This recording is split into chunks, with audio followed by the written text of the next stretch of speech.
Joining me now is the Nationals leader, David Littleproud. David, thanks so much for your time. I mean, the anti-Semitism task force in Sydney doubled. I can tell you that police air are hovering right over the eastern suburbs for hours and hours every night. And still, we've had the worst spate of attacks over the weekend. There doesn't seem to be a deterrent here. What needs to happen? Well, there needs to be stronger deterrence, stronger penalties. And in fact, unfortunately, this has got away from the Prime Minister. He's lost control of the streets. When you see the streets of Sydney and Melbourne burning, hateful speech being spewed across cars and houses and firebombs, this is not the Australia that we all grew up in. This sort of hate needs to be stamped out, and the Prime Minister didn't set the tone from the start, not only with his own words and actions, but also with making it very clear to those that want to perpetrate this, there is a consequence. You can't be in a society of Australia's standard if you want to perpetrate this hate. You need to be taken away and isolated.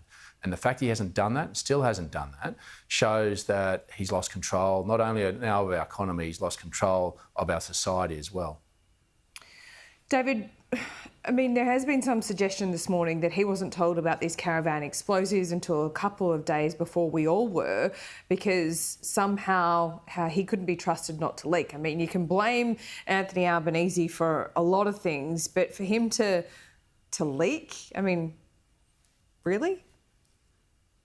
Yeah, well, look, I find it inconceivable that he wasn't made aware, and I don't know why he can't tell us whether he was or wasn't. Chris Minns has been able to tell us he was advised. But wouldn't you think that federal agencies would have told the Prime Minister? And if the Prime Minister was serious, he would have said, well, is this a coordinated attack? Do we have other caravans in other cities that this is a coordinated potential attack on Australians right around this country, and brought together not only law enforcement but intelligence agencies to give himself and his National Security Council the confidence and comfort that this was a Lone Ranger. Now, I don't know why that's so difficult for the Prime Minister to give the Australian people that confidence. This is a serious incident, and I think it takes serious leadership and strength of leadership to show that you're taking all the steps, you're taking all the faith in our law enforcement agencies, but also our intelligence agencies. The fact he hasn't done that is just bizarre. Well, it's also naive to think that the Prime Minister himself or these security agencies can completely stamp out anti-Semitic behaviour, isn't it? No, but this is where you need to work in a coordinated approach, and that's what the National Security Council and Committee is about. It's about bringing them together and making sure that there's a coordinated approach, but there's also that comfort of if there is an incident, such as the scale of this, that was reported that the Prime Minister should have convened the National Security Committee to make sure that the intelligence that all our agencies had was the best, and the best that they could have at the time. We don't ask for perfection. You can't ask for that. That's too difficult. But what you need is leadership, strong leadership in bringing all those experts together, law enforcement, intelligence, in making sure that they all know all the information in one room and they can act in concert together and then work with state agencies. But the fact that the Prime Minister can't even tell us whether he knew or not, I mean, that's embarrassing. That the man who's in charge of your security, your safety, can't even tell us whether he was made aware of this or not. Well, he can't tell us, or he doesn't want to, and I think there are things that can be, kept behind closed doors, absolutely. Whether we need to know when he was briefed, I don't know, but he should have been earlier. Whether that's his fault or not, or there's some ideological weird thing going on behind the scenes, or there's some block, he should be trying to get to the bottom of that. But as we sit here and we shouldn't be asking those questions. Why ask those questions on something as serious as this? The Prime Minister should give us that comfort, and there are mechanisms within the machinery of government that can deal with that. He doesn't need to go into the operational matters. He just needs to know. Australian people just need to know that those machinery is being used, and they're being used wisely, and that everyone's at the table working in a coordinated approach. Because what happens if we find another caravan in Melbourne? If he wasn't briefed till Wednesday, whose fault would that be? Should he have asked to have been briefed about something he didn't know about, or should agencies have been on the front foot telling him? Well, there are protocols already in place, and those protocols should have been respected, and that's why the Prime Minister, I think, needs to just be upfront and honest, as Chris Minns has, about when he was told and what the process was, not in terms of any operational information, but just giving us comfort, because he's let this get away from him. because he hasn't been upfront with the Australian people. It's not about understanding the operational matter. It's just about what he knew, and did he respect those protocols that have been put in place to make sure there's a coordinated approach in keeping us safe. But whose fault is it if he wasn't briefed? Well, again, I think you need the Prime Minister to be able to give us that information and the circumstances around that. And so it's very hard, and that's why we're asking all these questions when we shouldn't have to. This is an indictment on the Prime Minister that the media and the opposition are having to ask questions about whether protocols have been maintained because he simply wouldn't say whether he'd been briefed or not. That's not leadership. This is a very serious moment in our nation's history where you would have expected, every Australian would have expected that those protocols that have been put in place to make sure that there's coordination between our police and our intelligence agencies are respected and upheld.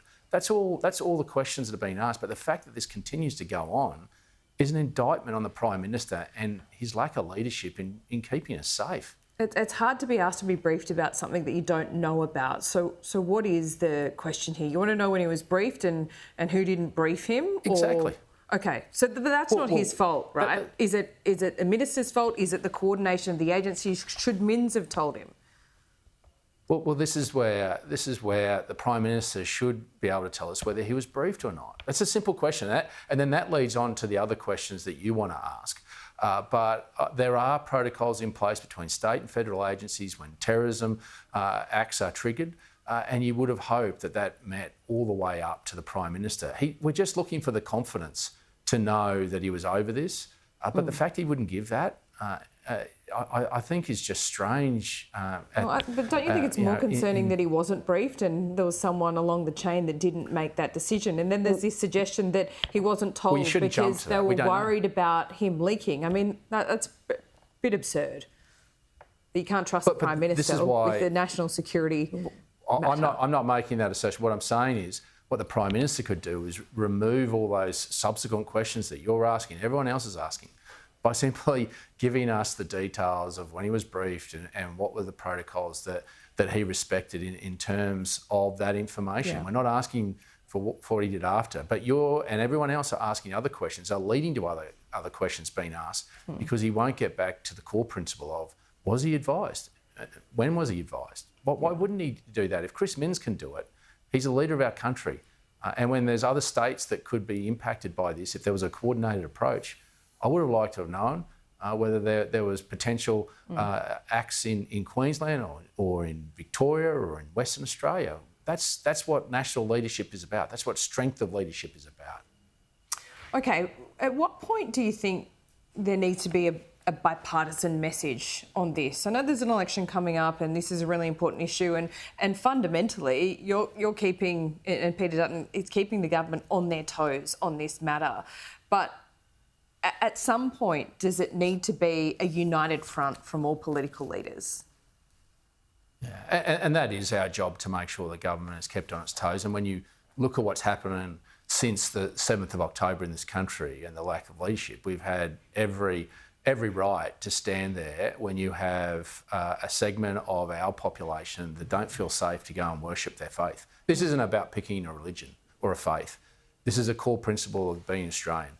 You can and should be able to go and worship your faith and feeling safe. It doesn't matter what faith you have, you shouldn't be attacked on the streets of our cities. That's not the Australia I grew up in, and that's not the Australia I intend to leave behind. And so when you're not seeing that leadership and you see this continue to escalate, not de-escalate, then why wouldn't the Prime Minister take our hand and say there needs to be greater penalties, greater deterrence, that if you can't act civilly in our society, then the deterrent we have there is to take you and isolate you away from society. And that's what we've said. And if the Prime Minister wants to come in and take our name off legislation and put his, we could care less. This when you see what's happening on the streets today, you're hearing helicopters fly over you at night. That's not Australia. We're better than that, and we need strong leadership to make us what we were. We are. Just very quickly, how worried should we be about this Trump trade war? Yeah, look, trade wars don't help anybody, particularly for a nation like us that is a trading nation. Just remember, when Trump last imposed tariffs on China, our agricultural sector did better. And in fact, many of their farmers were the ones that lost out. I was actually in the United States when it happened, and many of their farmers were complaining about the fact that we were taking up a lot more of the market. So the best way for the world to move forward is a rule-based a world order of trade. That's what has done the best for the world, but also for Australia. And we just hope that some calmness comes across this, and we hope that we're able to continue to work with the Trump administration to make sure that Australia isn't caught up in it.